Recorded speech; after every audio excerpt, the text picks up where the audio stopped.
Hello students, हमारे अक्टूबर month के 2 chapters हैं आपके, चैप्टर 8 और चैप्टर 9। आज हम पढ़ेंगे चैप्टर 8, आसमान से ऊंचे हौसले। ठीक है। जीवन में किसी भी क्षेत्र में सफलता पाने के लिए जरूरी है नियमित अभ्यास, लगन और आत्मविश्वास। उम्र चाहे कितनी भी हो, सपने साकार करने के लिए हौसले बुलंद होने चाहिए। जीवन में किसी भी क्षेत्र में, यानी आपको किसी भी क्षेत्र में अगर सफलता पानी है तो उसके लिए क्या आवश्यक है? नियमित, यानी नियम से उसका अभ्यास करना, और लगन, मन में लगन होगी या अपने ऊपर विश्वास होगा, तभी आप उस काम को कर पाएंगे। उम्र आपकी चाहे कितनी भी हो, चाहे आप बहुत छोटे हो चाहे आप बड़े हो, मन में यानी आपके हौसले, जो इरादे हैं वो बुलंद मजबूत होने चाहिए, तभी आप उस चीज को पा सकते हो, उसमें सफलता प्राप्त कर सकते हो। आइए पढ़ते हैं चैप्टर। आओ बच्चों, स्टोरी टाइम। ताई जी ने पुकारा। ताई जी अभी आया, कहकर नीलांश ने बिजली की गति से अपना गृह कार्य खत्म किया और दौड़कर ताई जी के कमरे में पहुंच गया। छोटी बहन सीवी पहले से ही ताई जी के साथ बैठी थी। नीलांश ने भी ताई जी के पास अपनी जगह बना ली। दोनों अपनी अपनी जगह ऐसे लेकर बैठ गए जैसे विमान के उड़ान भरने की प्रतीक्षा कर रहे हों। ताई जी, जो रोज बच्चों को कहानी सुनाती थी, उन्होंने बच्चों से कहा, आओ बच्चों, स्टोरी टाइम यानी कहानी का समय हो गया है। ताई जी की बात सुनकर नीलांश, जो कि गृह कार्य यानी अपना होमवर्क कर रहा था, उसने बहुत जल्दी जल्दी अपना गृह कार्य, होमवर्क को खत्म किया और वो ताई जी के कमरे में पहुंच गया। उसने देखा कि सीवी, जो उसकी छोटी बहन थी, वो पहले से ही ताई जी के कमरे में बैठी हुई थी और वह भी वहां जाकर बैठ गया। ताई जी, आज मैं तुम्हें एक रोमांचक कहानी सुनाती हूँ, एक भारतीय पर्वतारोही के बारे में। ताई जी ने बच्चों से कहा कि मैं तुम्हें आज एक पर्वतारोही, जो पर्वतों पर चढ़ते हैं उनको बोलते हैं पर्वतारोही, एक भारतीय यानी भारत के पर्वतारोही की एक तुम्हें बहुत ही रोमांचकारी कहानी सुनाती हूँ। सीवी, जो पहाड़ों पर चढ़ते हैं उन्हें पर्वतारोही कहते हैं ना। पिछले साल जब मसूरी गई थी तो मैं भी पहाड़ पर चढ़ी थी। सीवी बोली, जो पहाड़ पर चढ़ते हैं उनको पर्वतारोही कहते हैं ना ताई जी। ताई जी से उसने कहा, और उसने यह भी बताया कि पिछले साल जब वह मसूरी घूमने गई थी तो वह भी पहाड़ पर चढ़ी थी। ताई जी हंसकर प्यार से सीवी के गाल थपथपाते हुए, हाँ बिटिया रानी, जो पहाड़ पर चढ़ते हैं उन्हीं को पर्वतारोही कहते हैं। 2010 में माउंट एवरेस्ट को फतेह करने वाले अर्जुन वाजपेयी को नोएडा के स्टेडियम में सम्मानित किया गया था। मैं भी उस समारोह में गई थी। वे देश के सबसे कम उम्र के पर्वतारोही हैं। ताई जी ने कहा, हाँ बिटिया रानी, उसी को कहते हैं जो पर्वतों पर चढ़ते हैं। तो उन्होंने बताया बच्चों को कि 2010 में जो अर्जुन वाजपेयी पर्वतारोही हैं, उन्होंने क्या किया था, जो माउंट एवरेस्ट, हिमालय की जो सबसे ऊंची चोटी है माउंट एवरेस्ट, उस पर चढ़ाई की थी। तो उस पर जब उन्होंने विजय प्राप्त की थी चढ़ाई पर, तो उसमें उनको सम्मानित किया गया था। तो ताई जी बता रही थी कि उस सम्मेलन में मैं भी गई थी जिसमें उनको सम्मानित किया गया था। और जो ये अर्जुन वाजपेयी जो पर्वतारोही हैं, वे देश के सबसे कम उम्र के पर्वतारोही हैं, यानी हमारे देश में सबसे कम उम्र वाले वे पर्वत पर चढ़ाई करने वाले हैं। तो सीवी, कितनी उम्र है उनकी? सीवी ने ताई जी से प्रश्न किया कि उनकी उम्र कितनी है। ताई जी, 16 वर्ष की आयु में उन्होंने एवरेस्ट पर फतेह प्राप्त की थी। अर्जुन वाजपेयी का जन्म 9 जून 1993 को मुंबई में हुआ था।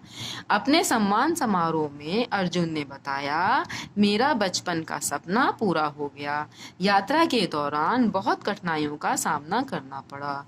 चढ़ते हुए जो मुश्किल आई थी, उतरते समय भी 2 चट्टानों के बीच फंस गया था। मेरा ऑक्सीजन मास्क भी हट गया था। उस समय मैंने माँ को याद किया, तभी एक शेरपा ने मेरी मदद की। जितनी कठिनाई चढ़ने में होती है उससे अधिक उतरने में होती है। कोई तब तक चोटी पर चढ़ने की ना सोचे जब तक आत्मविश्वास ना हो। ताई जी ने कहा कि 16 वर्ष की आयु में जो अर्जुन वाजपेयी थे, उन्होंने 16 वर्ष की आयु में एवरेस्ट पर चढ़ाई की थी। और उनका जो जन्म है, जब वो पैदा हुए थे 9 जून 1993 को वो मुंबई में पैदा हुए थे। उन्होंने जब उनका सम्मान समारोह हो रहा था तो उसमें उन्होंने बताया था कि जो मेरा बचपन का जो सपना था वो यही था, और जब मेरा बचपन का सपना पूरा हो गया तो, और उन्होंने यह भी बताया कि यात्रा के दौरान जब वो चढ़ाई चढ़ रहे थे तो उन्हें बहुत सारी कठिनाइयों यानी बहुत सारी मुश्किलों का सामना भी करना पड़ा। चढ़ते समय तो उन्हें मुश्किलें आई ही थी, यानी चढ़ते समय तो उन्हें परेशानियां हुई ही थी, लेकिन उतरते समय उन्हें और भी ज्यादा परेशानी हुई थी। वे दो चट्टानों के बीच में फंस गए थे, और जो उनका ऑक्सीजन मास्क था, जो उन्होंने अपना ऑक्सीजन मास्क लगा रखा था, वो भी उनका हट गया था। तो उस समय उन्होंने क्या किया, जब वो कठिनाई के समय जब मुसीबत आती है तो किसको याद किया उन्होंने? अपनी माँ को याद किया।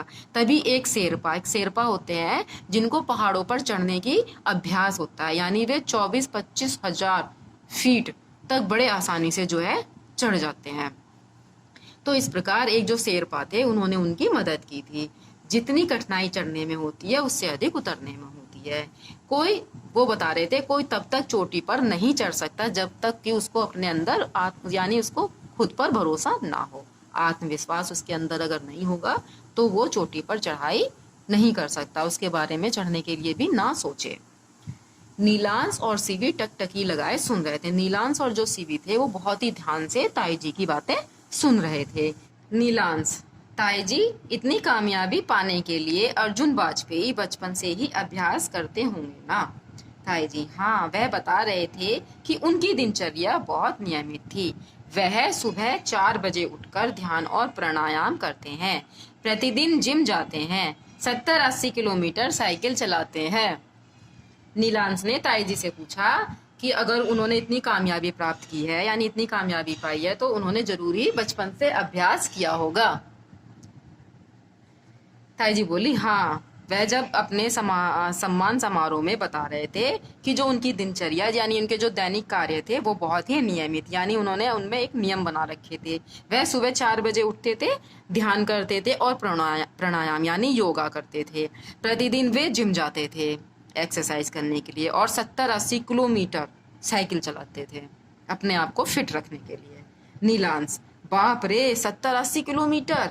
ताईजी: यही नहीं, खाली समय में आर्टिफिशियल क्लाइंबिंग भी करते थे। आर्टिफिशियल क्लाइंबिंग क्या होती है बच्चों? आर्टिफिशियल क्लाइंबिंग होती है जैसे कोई दीवार हो और उस पर बड़े बड़े से पत्थर लगा दिए जाएं और उन पत्थरों को पकड़ पकड़ कर ऊपर चढ़ना। आपने देखा होगा बहुत सी जगह मॉल वगैरह में भी इस तरह के किए रहते हैं, ताकि वो बच्चों वगैरह के उस खेलने के लिए, उन सब चीज़ों के लिए कि वो आर्टिफिशियल चढ़ाई करें, है ना? तो आर्टिफिशियल क्लाइंबिंग उसको कहते हैं।